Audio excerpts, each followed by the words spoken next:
Hôm nay, Sakina cùng Code tìm đến chỗ Karim và nhà cô vợ mới quen. Vì Asam đang ở đó. Nhưng Code không muốn Sakina vào trong. Cô ta yêu cầu Sakina hãy đến đây khi không có mình.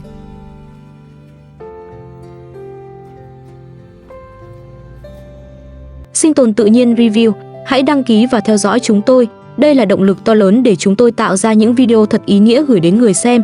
Chân thành cảm ơn. Hôm nay, nhiếp ảnh gia vẫn đến nhà Sakina như mọi khi. Nhưng ngay từ lúc vừa bước qua cánh cổng nhỏ, anh đã cảm nhận được một điều gì đó khác lạ. Căn nhà yên tĩnh hơn thường ngày. Không nghe thấy tiếng Joia và Rachel chạy ngoài sân.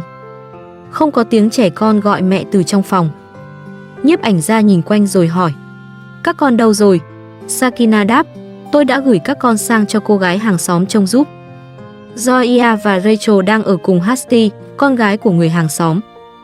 Chỉ còn Hakan ở bên Sakina. Nhưng lý do hôm nay cô gửi hai con gái sang nhà bên không đơn giản chỉ vì bận việc. Sakina dường như đang chuẩn bị đi đâu đó. Và rồi, cô tiết lộ một chuyện khiến bầu không khí lập tức trở nên căng thẳng. Sakina nói: "Code đã nhắn tin cho tôi. Cô ấy còn gửi cho tôi một bức ảnh. Trong bức ảnh ấy có 3 người: Karim, Asam và một người phụ nữ mà Sakina chưa từng biết. Code còn nhắn: cô hãy đến nhà tôi." Nhiếp ảnh gia lập tức hỏi: "Cô còn giữ bức ảnh không?" Sakina lắc đầu: "Không, Code đã xóa nó ngay sau đó." Điều đó càng khiến mọi chuyện trở nên bí ẩn. Nếu bức ảnh thực sự quan trọng, tại sao Code lại xóa ngay? Nếu muốn giúp Sakina, tại sao cô ấy không để lại bằng chứng? Và quan trọng hơn, người phụ nữ xuất hiện bên cạnh Karim và Asam là ai? Sakina nói: "Tôi không biết người phụ nữ mới đi cùng Karim là ai." Cô khẳng định: "Tôi muốn gặp Code." Theo Sakina, bức ảnh không có dấu hiệu bị chỉnh sửa. Cô đã nhìn rất kỹ. Đó đúng là Karim. Đúng là Asam. Và có một người phụ nữ lạ đứng cùng họ. Đối với Sakina, chuyện Karim đi cùng một người phụ nữ khác không phải điều cô quan tâm nhất. Mối quan hệ giữa cô và Karim từ lâu đã đầy mâu thuẫn. Sakina thẳng thắn nói: "Tôi không quan tâm Karim có ở với người phụ nữ khác hay không. Điều tôi lo là Asam." Sakina đã nhiều lần tranh cãi với Karim về chuyện chăm sóc con. Vì vậy, khi bất ngờ nhìn thấy Asam xuất hiện tại một căn nhà lạ cùng Karim và một phụ nữ không quen biết, cô không thể bỏ qua. Sakina quyết định đến gặp Code. Cô cho biết bố của Parisa lát nữa sẽ đến. Nhưng trước khi lên đường, Sakina vẫn tranh thủ bước ra khu vườn. Sakina cầm vòi tưới rồi nói: "Tôi phải tưới thêm nước cho mấy cây ớt này." Dù trong lòng đang nóng ruột, cô vẫn không thể bỏ mặc khu vườn. Đó là cuộc sống của Sakina.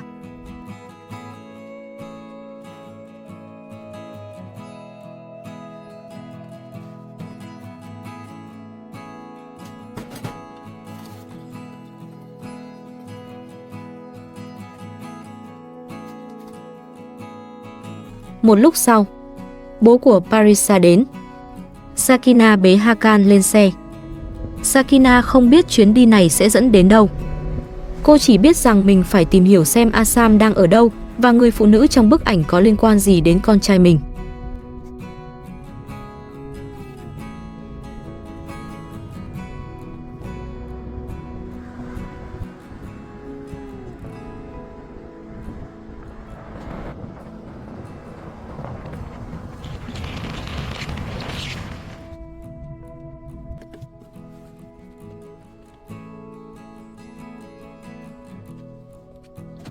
Sau một quãng đường, xe dừng trước nhà Code. Sakina bước xuống.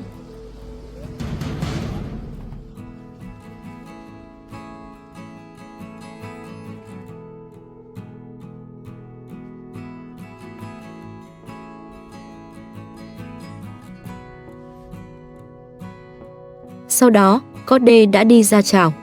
"Chào mọi người." Cô than: "Thời tiết nóng quá. Tôi đang vội nên mới muốn cô đến sớm." Sakina đáp: "Tôi vốn không định đến sớm như vậy. Nhưng tôi đến để xem chuyện bức ảnh." Code nói: "Tôi đã chờ cô. Vào trong nhà đi." Nhưng Sakina từ chối. Cô nói: "Cảm ơn cô. Nhưng tôi phải đi sớm. Cô phải chỉ cho tôi căn nhà xuất hiện trong bức ảnh." Code đồng ý. Được rồi.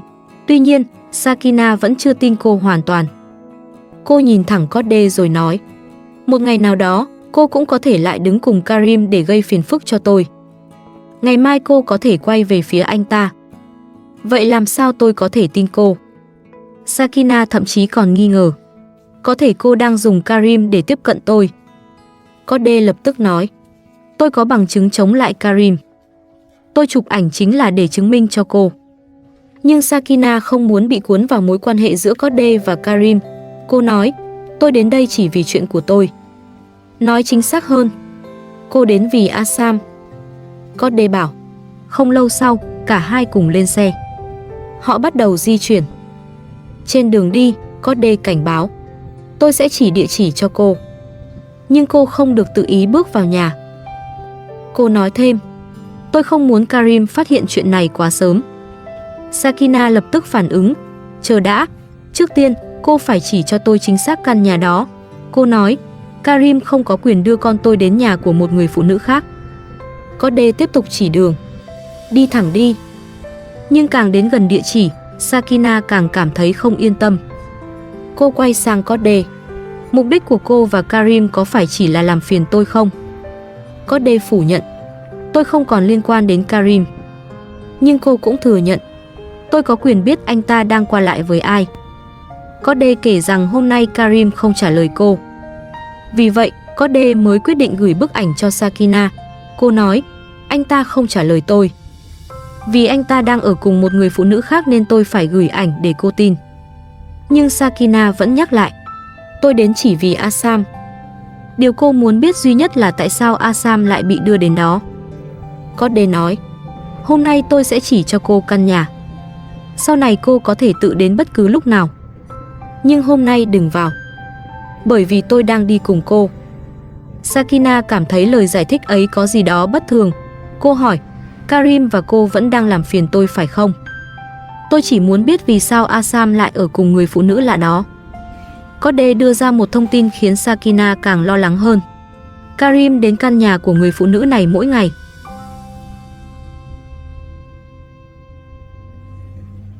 Một lúc sau, xe chậm lại khi đi vào một con hẻm. Code nhìn ra ngoài rồi nói, dừng lại. Cô chỉ lên phía trước. Là căn nhà này, ở tầng 2. Sau đó, cô nói, chờ một chút. Tôi đã từng đi theo Karim vào chính con hẻm này. Sakina nhìn căn nhà trước mặt. Sakina lập tức nói, để tôi gõ cửa. Tôi muốn xem ai đang ở bên trong. Nhưng Code lập tức ngăn lại. Không, chờ đã. Cô nhìn Sakina đang tức giận rồi nói, Sakina, đừng cau mày nữa. Làm ơn đừng bước vào. Sự ngăn cản ấy khiến Sakina càng nghi ngờ. Cô quay sang hỏi, có khi nào đây lại là kế hoạch của cô và Karim không? Sakina kiên quyết, tôi phải vào. Nhưng Code vẫn đứng chắn. Hôm nay đừng vào. Hãy quay lại vào một ngày khác, khi không có tôi. Sakina nói, cho tôi vào nhìn một chút thôi. Code gần như van nài. Sakina, làm ơn quay lại. Bây giờ không phải lúc. Cô hứa, nếu Karim lại đến đây, tôi sẽ báo cho cô. Lúc đó cô tự đến. Code tiếp tục giải thích, tôi đã chụp bức ảnh ở ngay trong con hẻm này. Cô hãy quay lại vào một ngày khác rồi vào nhà. Nhưng đối với Sakina, như vậy vẫn chưa đủ. Cô nói, tôi muốn biết người phụ nữ đó đang tính toán điều gì. Và tôi phải biết tại sao Karim lại đưa con tôi đến đây. Sakina bắt đầu nghĩ đến khả năng người phụ nữ ấy có thể là họ hàng của Karim. Cô hỏi, có thể cô ấy là người thân của Karim không? Code lập tức phủ nhận, không, cô ta là người lạ. Câu trả lời ấy càng khiến Sakina quyết tâm. Cô nói, vậy hãy để tôi gặp cô ấy. Nhưng Code vẫn không đồng ý. Làm ơn quay lại. Đến vào một ngày khác mà không có tôi. Sakina bắt đầu mất bình tĩnh. Nếu mục đích của cô không phải phá hoại cuộc sống của tôi, thì hãy để tôi gặp người phụ nữ đó. Cô chỉ yêu cầu, cho tôi vào 5 phút thôi.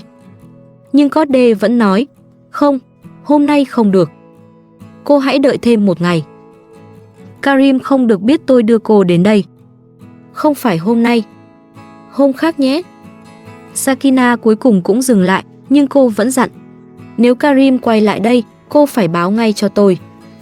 Có đế đáp, được, cô còn nói.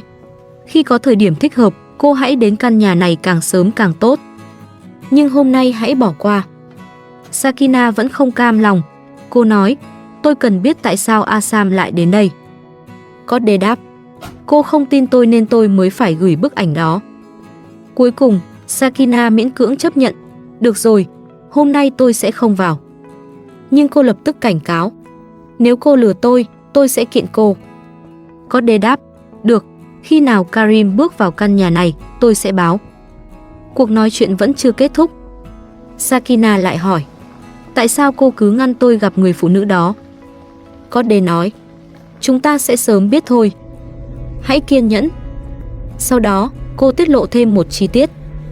Ban đầu, chính có đế cũng nghĩ người phụ nữ đó có thể là họ hàng của Karim. Nhưng sau khi suy nghĩ lại, cô nhận ra Karim không có người thân nào giống người phụ nữ ấy. Có đế kể, hôm nay tôi vô tình nhìn thấy Asam đi cùng Karim vào căn nhà này. Tôi đã tận mắt thấy Karim bước vào đó. Nếu những lời ấy là thật, Sakina biết mình sẽ phải quay lại. Nhưng hôm nay, cô không thể làm gì hơn. Một cánh cửa nằm ngay trước mắt. Câu trả lời có thể nằm phía sau nó. Nhưng Sakina vẫn buộc phải quay đi. Điều đó có lẽ còn khó chịu hơn cả việc không biết địa chỉ. Bởi giờ đây cô đã biết nơi cần tìm, nhưng vẫn chưa thể biết sự thật.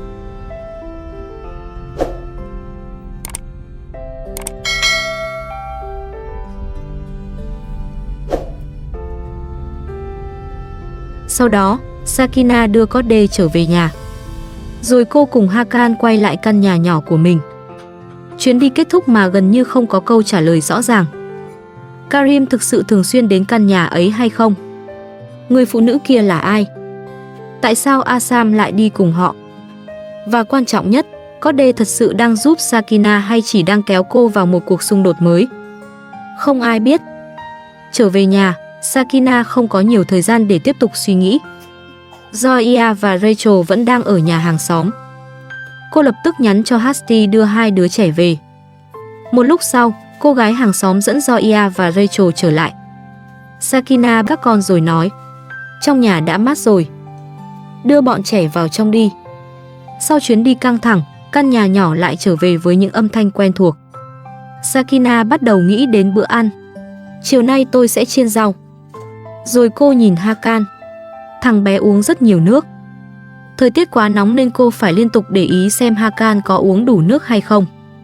Sakina còn nói, ngày mai chúng ta sẽ ăn Kale vào bữa sáng. Nhưng vừa nói xong, cô lại phải quay sang chăm sóc Rachel.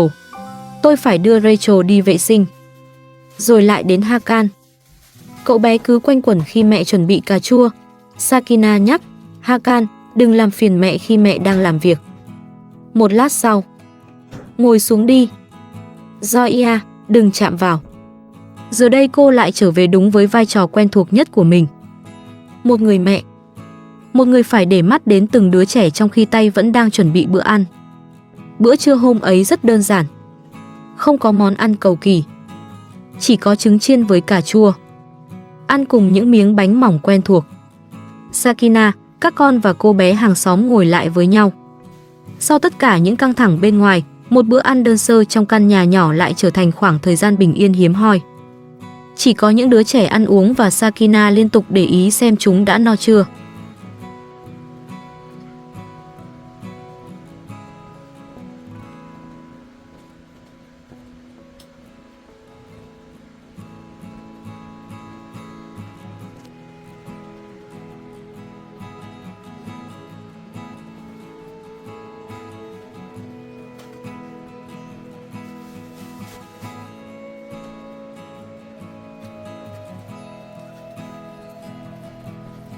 Sau bữa ăn, Sakina bắt đầu rửa bát. Phần thức ăn còn dư, cô không muốn bỏ đi. Sakina nói, tôi sẽ mang thức ăn thừa cho những người chăn gia súc. Đối với cô, thức ăn không nên bị lãng phí. Dù cuộc sống của mình còn nhiều khó khăn, Sakina vẫn muốn chia sẻ những gì còn lại với người khác. Rửa bát xong, cô cùng các con bước ra khu vườn. Buổi chiều đã dịu hơn. Sakina nhìn những luống rau rồi nói, tôi có một ít dưa chuột. Cô nhắc các con, tưới nước cho những cây ớt đi. Những việc rất quen thuộc lại tiếp tục. Sakina ngẩng lên và cảm nhận luồng gió bắt đầu mạnh hơn. Cô nói, gió mát bắt đầu thổi rồi. Sau một ngày nóng bức, cơn gió ấy mang đến cảm giác dễ chịu hiếm hoi. Sakina nhìn đứa trẻ đang mệt rồi dịu giọng. Đi ngủ nhé, con yêu. Một ngày của cô gần như khép lại. Nhưng câu chuyện về bức ảnh thì chưa. Từ một tin nhắn của Code, Sakina đã biết Karim đang xuất hiện bên một người phụ nữ lạ. Asam cũng ở đó. Nếu Code thật sự muốn giúp, tại sao không để Sakina gặp người phụ nữ kia ngay hôm nay?